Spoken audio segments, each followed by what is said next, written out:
So we had a barbecue with friends as our last weekend without a baby because we figured he was arriving at any time. Towards the end of that day, I realized that I hadn't really felt their baby move.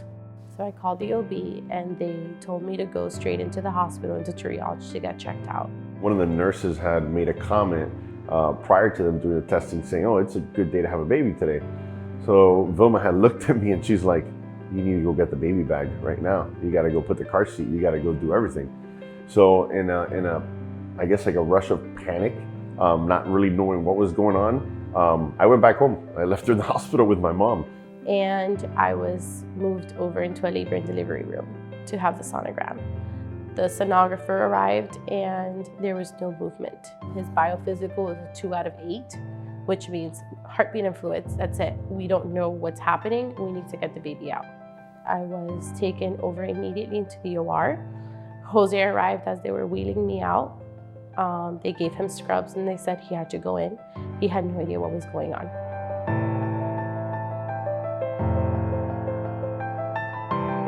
Shortly after Bradley was born, through emergency C-section, we noticed that he was turning blue. He would, stop breathing.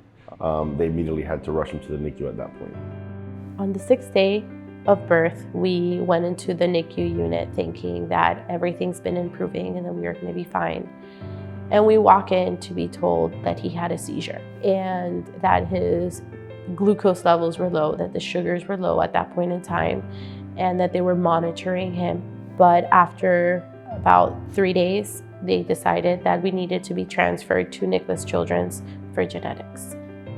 Life Flight to Nicholas was an incredible experience. They were so efficient and it just gave us such a sense of safety and secureness that, okay, our kid's gonna be in good hands, with them, because we were worried about that. We're gonna take him out of hospital for the first time and then we're gonna transport him. So once we got there, his room, everything was already set up. It was really, really refreshing to see that we were gonna have a place to sleep. Finally be there in the same room as him and be able to watch him and look out for him and know that something like what happened in the previous hospital was never gonna happen again. Initially for Bradley, we had to use a medicine called phenobarbital in order to control his seizures. We were able to do it quickly and on a fairly low dose, which was beneficial for him. So that led us to next get imaging of Bradley. We started by getting an MRI of his brain, and that's where we found what we described as kind of bilateral white matter injury.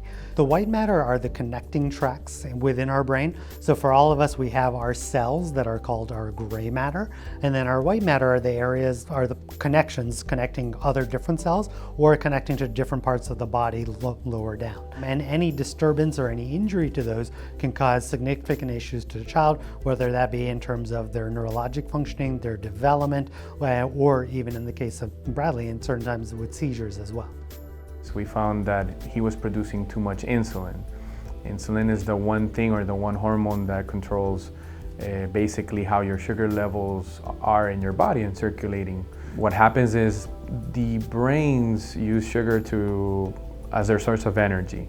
Whenever they don't do that, they seek other sources, and when they run out of those other sources, they become what we call hyperexcitable or very prone to releasing spontaneous electrical pulses that can affect the entire brain at that moment in time. Unfortunately, any child who has injury to their brain is at risk for having a significant impairment in their future development. What we saw for Bradley is that his injury impacted him in a couple of different ways. We know that he has cortical visual impairment as a result of the injury, primarily in the back portions of his brain.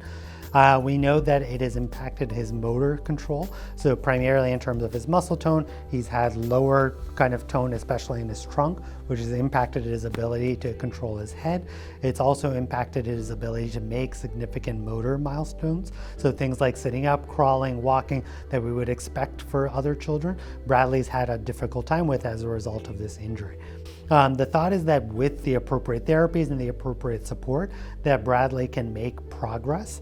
How significant that progress will be is largely individually based, and it'll be up to kind of Bradley to show us what he'll be capable of doing. Bradley is a happy baby. Everyone that knows him or anybody that meets him will tell you the same thing. He's a happy baby. He's always smiling. He brings so much joy to our life.